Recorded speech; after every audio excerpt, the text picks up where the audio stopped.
sound of fireworks that now sound like a battlefield, the lights dim to black. End of Act 2, Scene 4. Scene 5. The next day. Diana is helping Connie pack her things. JB sits on a chair beside Skipper's body, which is still on the sofa, neatly covered to the chest by a blue blanket. Skipper's hands are folded. I know I'm forgetting to pack something. And I don't mean him. Now, if you leave anything behind, JB will send it to you. Why don't you, JB? Sure, it doesn't matter what I do with my time now. The curtain fell here I am. Why? Is baby Hillary still sleeping? Yeah, she's such a good baby. I don't know how I ever existed without her. I've never experienced such love before. Do you like the name Hillary? It wouldn't be my first choice. No, I don't know how I'm supposed to live without you, Connie. What time is Mr. Potato Jerkoff Head supposed to be here to take you away? You like Blanche at the end, taken to the madhouse by Mr. Potato Head. At 3. Victor's always very prompt, military, you know. Connie, is there nothing I can say to you to talk you out of this really seriously wrong turn you're about to make here? Victor said he might marry me. So, you're determined to leap into the dead center of the nuclear family and become Mrs. Potato Head. Is that it? Did nothing I say register? Diana, it's what I want. I was lucky to track Victor at his mother's. He's real anxious to see his new baby. I'm not alone in this thing now. Connie, don't just jump into anything you can't get out of. Wait, no, for once. Diana and I are in agreement, but I don't know why or how to say it. Oh. Okay, Connie, I don't want you to go back to Victor either. There, think about it. Think about it a little more, Connie, and you'll see you are making a hideous mistake. Heterosexual men will fuck you over every time. Yeah, blah, blah, blah with that stuff. Connie, before you came, my life was so controlled and disciplined that even I was bored, I guess, and without even knowing it. Lonely, alone, you know, totally fucked up with all these defenses firmly in place. But you brought all the chaos and excitement in the world to my front door with you. And I've grown to like it, sort of, even though I feel so vulnerable right now. That reborn feeling, you know? What I'm trying to say here is I don't want you to leave. Thanks, JB. That's very sweet. But I have responsibilities now. Look, I was hoping you and the little Hillary baby would move in with me. Set up housekeeping, you and me, and split the bills. It's not like you have to go back to Mr. Potato Head. You have options. I've always been so damn lonely by myself in that rented house in the Sunset. I was hoping we could go live together and get to be even more intimate. Be there for one another. Play golf. Buy a motorcycle. Do that whole Dinah Shore Palm Spring things together. I just can't, Diana. I'm a mother now. Yeah, a mother. Like the world needs. I never thought you'd end up one of those women who wake up one morning after giving birth and find out that they're no longer who they were, but now have turned into... Okay, I'm going to say it. They've turned into their mother, and who they were before now is dead. That's how I feel, so I said it. What is there? What is more life-affirming, Diana? What is more hopeful than giving birth? This is all very depressing.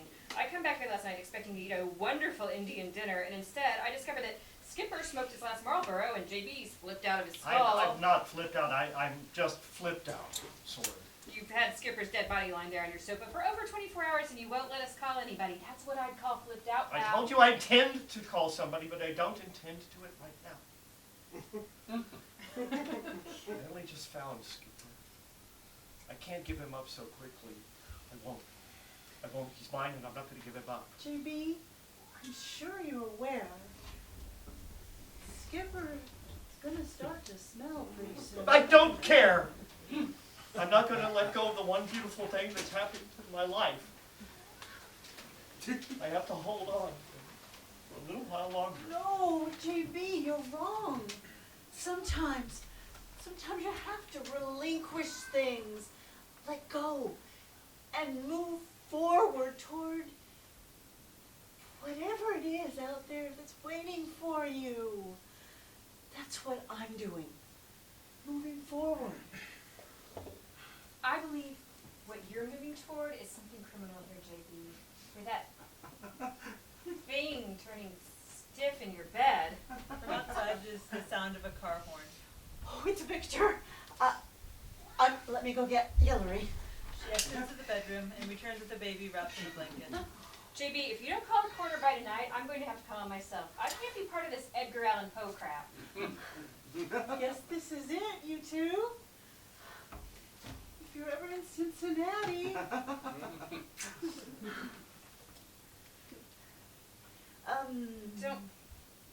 Just don't leave me alone.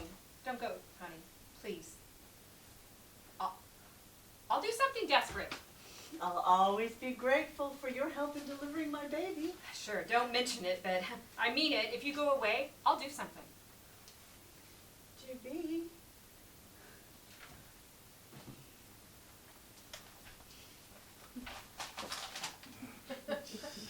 I'll never be able to thank you enough for helping me. There's the more insistent sound of a car horn. Is that bastard just gonna sit in his car scratching his balls and blowing his horn, expecting you to come running with a baby and suitcases? Now, don't start trouble, Diana. That's just the way Victor is. If I want to live with him, I've got to accept that. Everything is compromise. I've resigned myself to becoming an adult. She struggles toward the door with the suitcases. Here, let me help. I have to leave anyway. I don't want to hang around and watch Skipper here turn into something slimy. JB, please promise me you'll make that phone call. In another day or two, this entire situation is going to be beyond sick. My brother. She exits. Diana follows her. Bye, JB. Recorder's number's taped to your piano. I guess I go home now to my 3 bottles of pills and nothing else. Except the void, of course. There's always that. Void of empty nothingness. You know what? I've had enough of this life. I've had my fill. Fuck this shit. As Barbara and Donna say, enough is enough. I love that song.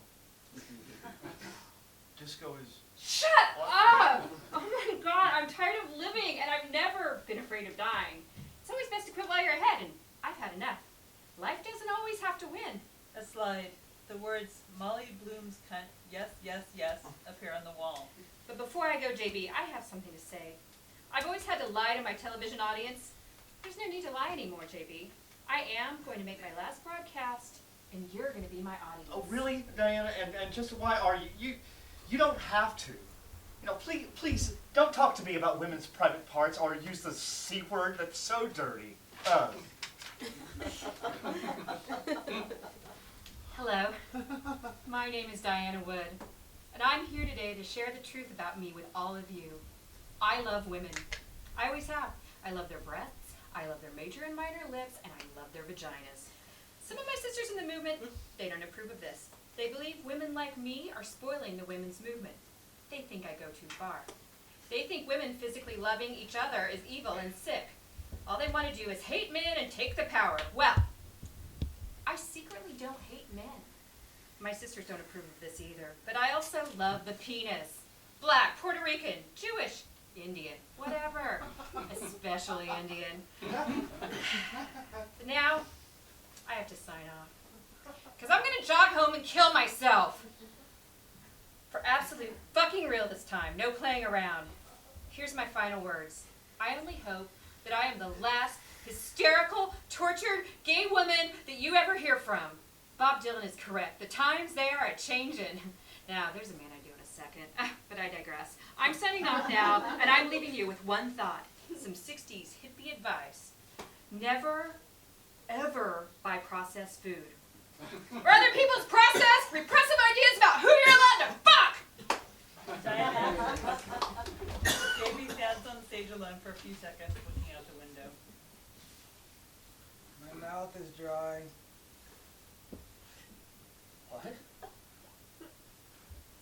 Say that again. I said my mouth is dry. Are you deaf? Am I supposed there's any lemonade or anything? Skipper? Are